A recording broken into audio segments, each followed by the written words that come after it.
that, I'd like to invite up Ms. Ilina Sen, who is Professor, Advanced Center for Women's Studies at TISS's School for Studies Center in India, where they network for national and international advocacy on women's issues. May we have you up here?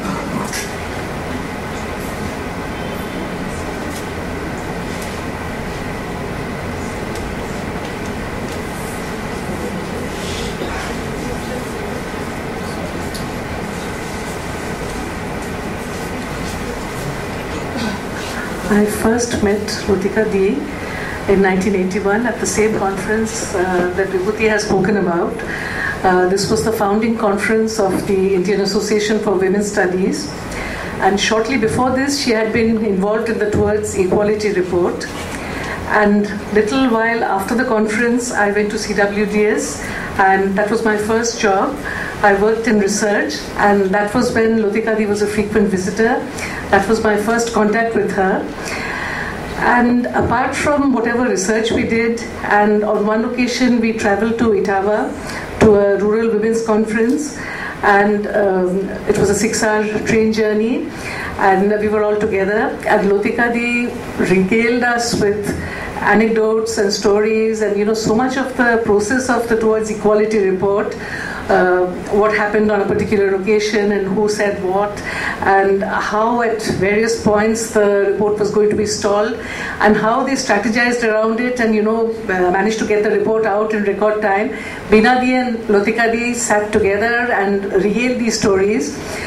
I think of Lotika Di, and I remember Lotika Di and Beena Di together because, the magic of the two of them, the chemistry that they had, sitting together in CWDS and planning things and dreaming things, dreaming about the Indian Association for Women's Studies, dreaming about establishing women's studies in universities, about designing courses for feminist law, about the number of people who would come together with them, and this magic that was woven with cups and cups of tea and cigarette smoke.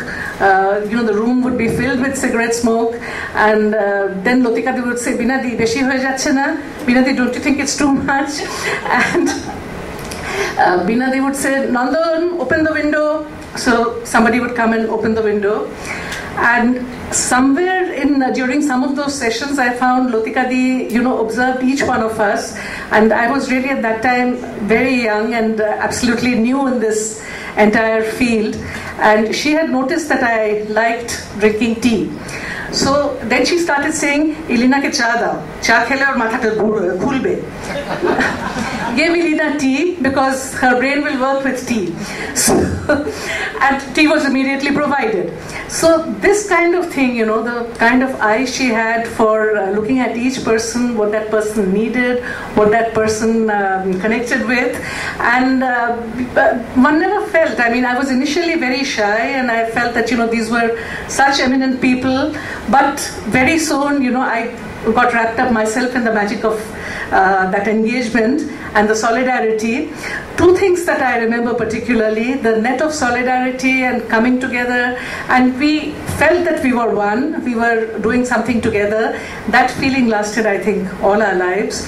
And the other thing is, Lotika Di was one of the persons who taught me to reimagine the family, because the way in which she integrated each one of us into, her inner circle, came close to us and connected with each one of us, and in her own life also, she maintained contacts with so many of us and over long periods of time.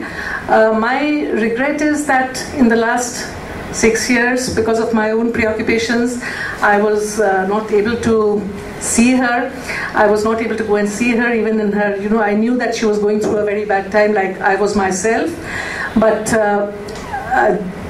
she was, there were people who took advantage of her goodness and of her, camaraderie and of her solidarity, of her bringing people close together. But there were also many other people who kept alive this reimagined family, a family in which you did not need to be related by blood ties, a family in which you shared values, you shared your life, and you were together. You were together because you loved. And that's another thing that she said once, that jake bhalobashbe shei apnar. The person that you love is your own. And I think that was the greatest thing I learned from her, and really I'm very happy to be here, and I think it's a great day.